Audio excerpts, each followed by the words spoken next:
July 27th, 1943. 1 o'clock in the morning. In the densely packed working-class districts of Hammerbrook and Borgfelde, the air is unnaturally still. For weeks, a relentless midsummer heat wave has baked the city, turning the massive brickwork of the tenements into heat sinks and drying the canals to a sluggish crawl. The moisture has been sucked from the timber frames of the rooftops, leaving the city as dry as tinder. Then, the silence is punctured. The sirens begin, not the hesitant warning of a passing scout, but the steady, piercing wail of the vol alarm. High above, the sky is not black, but filled with a shimmering, artificial blizzard of silver foil. This is window, a cloud of aluminum strips drifting through the beams of the searchlights, blinding the German radar and rendering the great flak towers of the city useless. Below, the first Christmas trees, the brilliant yellow magnesium flares dropped by the Pathfinder force, drift slowly toward the rooftops, casting long, flickering shadows across the dark waters of the Elbe. There is a low, rhythmic thrumming vibrating in the floorboards of every cellar, a sound felt in the teeth before it is heard by the ears. 787 British bombers are closing in, their bays heavy with a calculated mixture of high explosives and stick incendiaries. The residents of Hamburg, huddled in their bunkers, listen as the first whistles of the falling steel begin to tear through the humid night. The physics of the atmosphere are about to be rewritten, and the city is no longer a collection of homes. It has become the fuel for a man-made hurricane. In the summer of 1943, Hamburg was the second largest city in the German Reich, a sprawling industrial titan that served as the beating heart of the Nazi maritime effort. Known for centuries as the gateway to the world, its skyline was dominated not by mountains, but by the massive cranes of the Blohm and Voss shipyards and the towering chimneys of the Hauptwerk. This was the city that birthed the U-boat wolf packs that haunted the Atlantic. It was a center for oil refinery, aircraft engine production, and the manufacturing of precision optical equipment. For the Allied High Command, Hamburg was not merely a city, but a concentrated target of immense strategic value. To strike Hamburg was to sever the arteries of the German Navy. The city's geography, however, made it a unique challenge for aerial warfare. Nestled along the Elbe River, its labyrinthine network of canals, timber-framed medieval districts, and modern industrial zones provided a complex tapestry of targets. By 1943, the British Royal Air Force, under the command of Air Chief Marshal Arthur Bomber Harris, had shifted its philosophy away from the precision daylight bombing favored by the Americans. Harris believed that the only way to break the German war machine was through area bombing, the systematic destruction of entire urban centers to displace the industrial workforce and dehouse the civilian population. The plan for the total destruction of Hamburg was codenamed Operation Gomorrah. The name was biblical, a reference to the divine fire that rained down upon the wicked cities of the Old Testament. It was the first time in the history of warfare that such a concentrated, multi-night assault had been planned against a single target.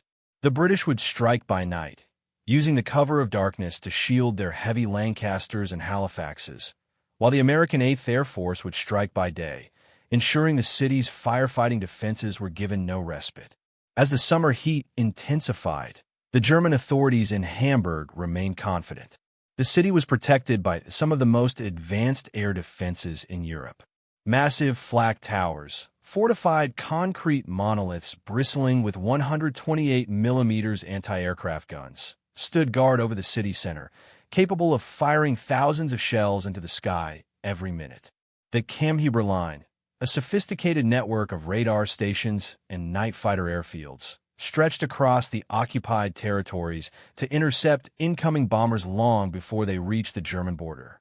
But the Allies had spent months developing a secret weapon that would render these defenses obsolete. It was a simple solution, window. By dropping thousands of strips of aluminized paper cut to the specific frequency of German radar, the Allied bombers could create a radar fog, making it impossible for ground controllers to direct their searchlights or guns with any accuracy. On the eve of July 24th, when the first wave of the operation began, The German Luftwaffe found themselves swinging their swords in a dark room against an invisible opponent. The technological shield that Hamburg relied upon was about to vanish, leaving the city naked under a moonless sky. While the British refined their area bombing tactics, the city of Hamburg remained an industrial fortress. By 1943, the population had swelled with forced laborers and war industry workers, all squeezed into the densely packed tenements of the Alster and Elbe districts. These buildings were a fire commander's nightmare. 5- and 6-story apartment blocks with steep, pitch pine roofs and narrow courtyards that acted like chimneys. The German authorities were not blind to the danger. They had established one of the most sophisticated civil defense networks in the world, the Luftschutz. Every block had its designated air raid warden, and every cellar had been reinforced with heavy timber beams and emergency exit breakthrough walls leading to the next basement. However, the German defense strategy relied heavily on the ability of the Luftwaffe to intercept bombers over the North Sea and the ability of flak batteries to break up enemy formations before they reached the bomb release point. The introduction of window shattered this entire defensive architecture. On the first night of the operation, July 24, 1943, the German radar operators watched in horror as their screens suddenly filled with thousands of false targets. To the radar, it looked as if an armada of tens of thousands of planes was approaching. The heavy flak guns, directed by these corrupted signals, fired aimlessly into empty air, while the British Pathfinders moved with chilling precision to mark the city center with red and green target indicators. The tactical shift wasn't just in the air, it was in the chemistry of the payload. The RAF had discovered that high-explosive bombs, the cookies or blockbusters, were most effective when used in tandem with incendiaries. The high explosives would blow out windows, strip tiles from roofs, and shatter water mains, leaving the building's wooden skeletons exposed. Then, thousands of 4-pound magnesium thermite sticks would rain down, falling into the exposed interiors. Without water from the broken mains, and with the streets blocked by rubble from the initial blasts, the local fire brigades were paralyzed. By the second night of the raids, the German leadership in Hamburg, led by Gauleiter Karl Kaufmann, began to realize that this was not a standard air raid. This was a systematic liquidation of the city's infrastructure.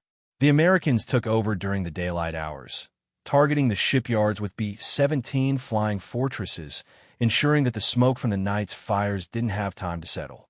This around-the-clock bombing cycle was designed to induce total psychological and physical collapse. The atmosphere in Hamburg grew heavy with the smell of scorched brick and the fine gray dust of pulverized mortar. Yet, as the sun set on July 27th, the local weather stations reported a rare atmospheric phenomenon, a pocket of extreme low pressure combined with a lack of wind at ground level. The conditions were now perfect for a scientific catastrophe that neither the victims nor the attackers had fully anticipated. From the cockpit of an RAF Lancaster, the view of Hamburg was a surreal study in geometry and destruction. For the navigators, the mission was a triumph of technology over nature. Using the new H-2S radar, a ground scanning system that allowed them to see the outline of the coast and the Elbe River through cloud cover, they could pinpoint the city center with terrifying accuracy. To the crews at 20,000 feet, the city didn't look like a place where people lived, it looked like a glowing grid. They watched as the window strips they had kicked out of the chutes drifted like silver confetti, creating a ghost army on the German radar screens. There was a cold, professional detachment in the way they tracked the aiming point, releasing tons of ordnance into a cauldron that was already beginning to glow a dull, angry crimson. On the ground, the perspective was one of frantic, mechanical desperation. In the massive flak towers of Heiligengeistfeld and St. Pauli, the gun crews worked in a hell of cordite smoke and screaming machinery. These towers were concrete fortresses, housing thousands of civilians in their lower levels, while the upper decks roared with the thunder of 12.8 centimeters flak 40 twin mounts. The gunners were blinded. Their Würzburg radar sets, usually so reliable for tracking height and speed, were spinning uselessly, jammed by the Allied window. They were reduced to barrage firing, simply filling the sky with steel in the hopes that a bomber might fly into it. The vibration inside the towers was so intense that paint flaked off the walls like snow, and the heat from the barrels began to cook the air on the gun decks. As the high explosives began to strike the industrial districts, the tactical reality for the German defenders shifted from defense to survival. The fire brigades, once prideful and disciplined, found themselves trapped in a logistical nightmare. The blockbusters dropped by the first waves had turned the narrow streets into impassable canyons of jagged masonry. Fire engines, their tires melting from the heat of the road surface, were abandoned as the crews realized that the water pressure had vanished. The city's water mains, the lifeblood of any firefighting effort, had been severed in thousands of places. For the men on the ground, the battle was no longer about saving buildings. It was about trying to predict where the air would still be breathable in 10 minutes' time. For the civilians huddled in the reinforced cellars of the Hammerbrook district, the experience was a descent into a sensory void. The human angle of Operation Gamara was defined by a terrifying transition from sound to heat. Initially, the fear was acoustic, the rhythmic crump of high explosives and the clatter of incendiary sticks hitting the pavement like hailstones. But as the thousands of small fires merged, the sound changed into a low-frequency roar, described by survivors as the sound of 1,000 freight trains or a continuous, demonic organ note. Air raid wardens, men often too old or too young for the front, found themselves making impossible moral choices, whether to keep the cellar doors sealed against the sparks or to risk opening them as the oxygen levels plummeted. The moral and political angle within the Nazi leadership was one of shock and paralysis. Gauleiter Karl Kaufmann, the supreme authority in Hamburg, watched from his command post as the city's communication lines went dead one by one. For years, Nazi propaganda had promised that the Luftwaffe would make the Reich's skies impenetrable. Now, the sheer scale of the Allied technical superiority was undeniable. Reports reached Berlin of phosphorus rain, a terrifying reference to the Allied incendiary mix that stuck to skin and could not be extinguished with water. While the leadership scrambled to frame the event as a terror attack for the newspapers, the internal reality was a realization that the German home front was now the front line of the war. Technologically, the raid represented a grim perfection of chemical warfare without the use of gas. The British had calculated the exact ratio of weight required to overwhelm a city's thermal capacity. By dropping rubber-filled incendiaries and white phosphorus, they ensured that once a fire started, it was chemically self-sustaining. For the victims on the ground, this meant that the very environment had turned hostile. The asphalt of the streets began to liquefy, trapping people like insects in amber as they tried to flee. This wasn't just a tactical failure for the Germans. It was a psychological turning point where the belief in a managed, safe war at home evaporated into the black, soot-filled sky. The peak of the catastrophe arrived not with a single explosion, but with a terrifying change in the weather.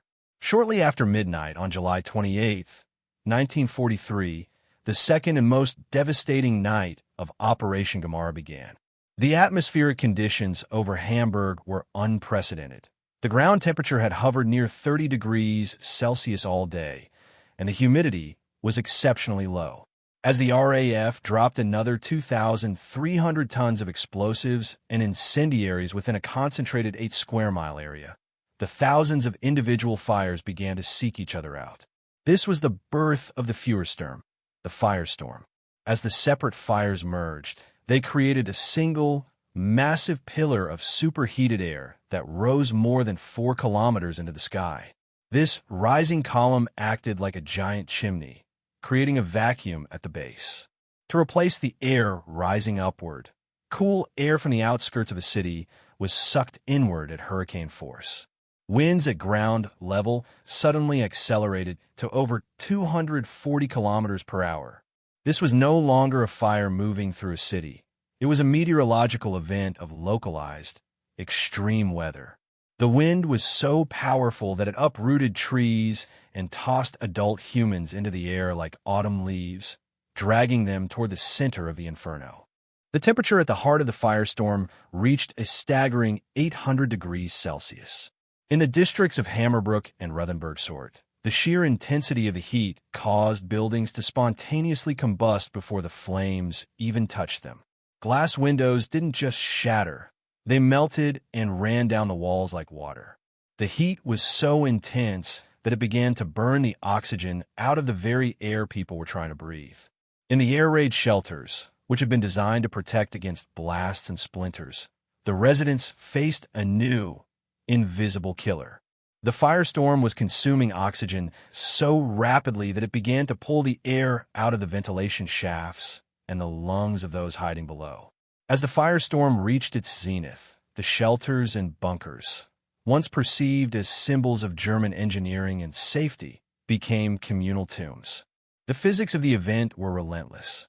Inside the reinforced cellars, the temperature rose until it exceeded the limits of human endurance. Because the firestorm was drawing air from every available orifice, it created a massive pressure differential. In many basements, the suction was so powerful that it pulled the air directly out of the rooms, causing the occupants to perish from carbon monoxide poisoning or sheer lack of oxygen long before the flames ever reached the structure. Those who attempted to flee the cellars found themselves in a landscape that defied terrestrial logic. The streets had become rivers of molten asphalt. Hundreds of civilians, driven by the instinct to escape the suffocating basements, ran into the open only to be stuck fast in the softening road surface.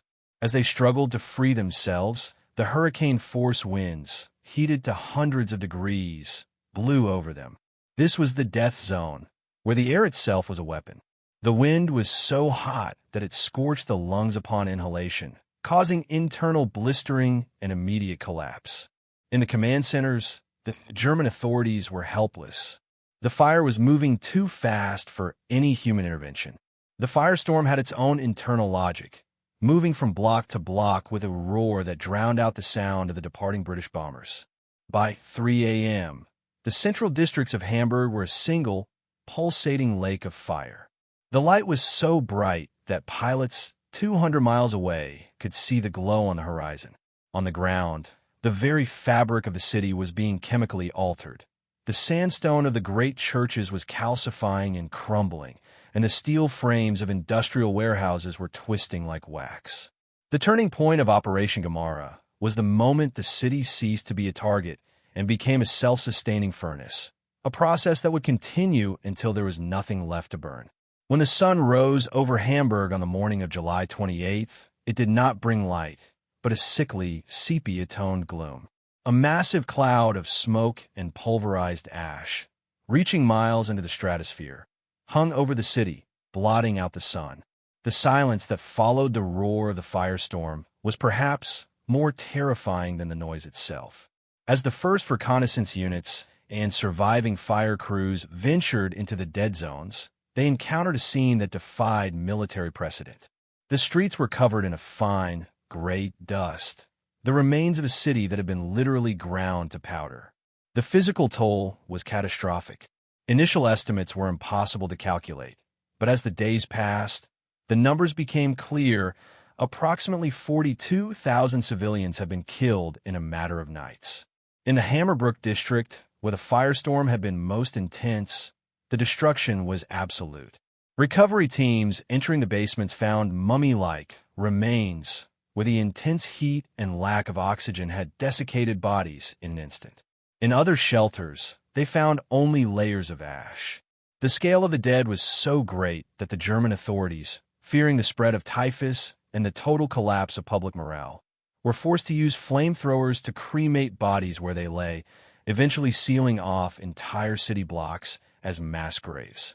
The destruction of property was equally staggering. Over 250,000 houses had been destroyed, leaving nearly 1 million people homeless, roughly half the city's population. The industrial heart of the city, the target of the raid, was a graveyard of twisted steel. While some of the U-boat pens, protected by meters of reinforced concrete, had survived, the infrastructure supporting them, the power plants, the worker housing, and the transport lines had vanished. Hamburg, the pride of the Hanseatic League and a pillar of the Reich, had been effectively erased from the economic map of Germany in less than a week. Beyond the physical ruins, the psychological shockwave of Operation Gomorrah rippled all the way to the Führerbunker in Berlin. When the news reached Joseph Goebbels, the Reich Minister of Propaganda, he noted in his diary that the reports from Hamburg were shattering. For the first time, the Nazi leadership faced the reality that the Allied air forces possessed the capability to systematically annihilate any German city at will. The myth of the Fortress Europe was dead. Albert Speer, the Minister of Armaments, later testified that he told Hitler that if 6 more German cities were to receive the Hamburg treatment, the German war effort would collapse within weeks. The raid didn't just destroy factories. It destroyed the illusion of German invulnerability. The impact on the German population was a mixture of terror and a grim, resigned determination. A mass exodus began. Over 1 million refugees fled Hamburg, carrying stories of the phosphorus rain and the firestorm to every corner of the Reich. This internal migration spread a contagion of fear that the Nazi state struggled to contain. The Gestapo increased their surveillance of the public, looking for signs of defeatism, but the physical evidence was undeniable. In the Allied camp, the success of Gomorrah validated Bomber Harris's strategy. It proved that a combination of technological deception and atmospheric physics could achieve results previously thought impossible. The RAF and the USAF saw the destruction not as a tragedy, but as a blueprint for the eventual raids on Dresden, Berlin, and Tokyo. The legal and moral aftermath would resonate for decades. Operation Gomorrah pushed the boundaries of what was considered total war. While the Allies celebrated the disruption of the U-boat yards, the sheer scale of civilian casualties forced a quiet, internal debate about the ethics of area bombing. However, in the heat of 1943, with the war's outcome still uncertain, these concerns were secondary to the goal of breaking the German will. The ruins of Hamburg became a laboratory for the study of fire-raising, and the data gathered from the scorched streets of Hammerbrook would be used to calibrate the incendiary strikes that would later level the wooden cities of Japan. The city had become a dark milestone in the evolution of modern warfare, a moment where the distinction between the soldier and the civilian was permanently blurred by the smoke of a firestorm. Today, the city of Hamburg is a shimmering, modern metropolis, yet the scars of July 1943 remain etched into its geography.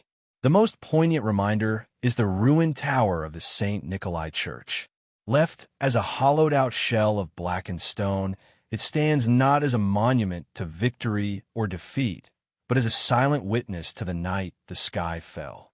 Operation Gomorrah was a threshold in human history, the moment when the industrial capacity of the 20th century was fully harnessed to create a literal hell on Earth. It was the clinical application of science to the ancient element of fire, proving that a city could be unmade as efficiently as it was built. For the survivors, the event was more than a military operation. It was a psychological fracture. The firestorm didn't just burn buildings.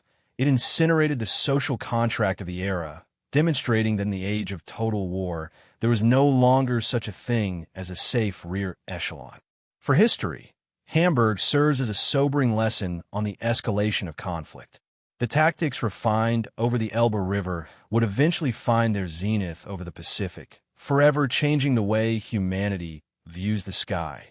As we look back at the 42,000 who perished and the millions who lost everything, we are forced to confront the grim calculus of World War II. It was a war where the moral high ground was often obscured by the smoke of burning cities, and where the path to peace was paved with the ashes of a civilian population. The story of the Hamburg Firestorm is a testament to human resilience, but more importantly, it is a haunting reminder of the terrifying power we hold to destroy the civilizations we create.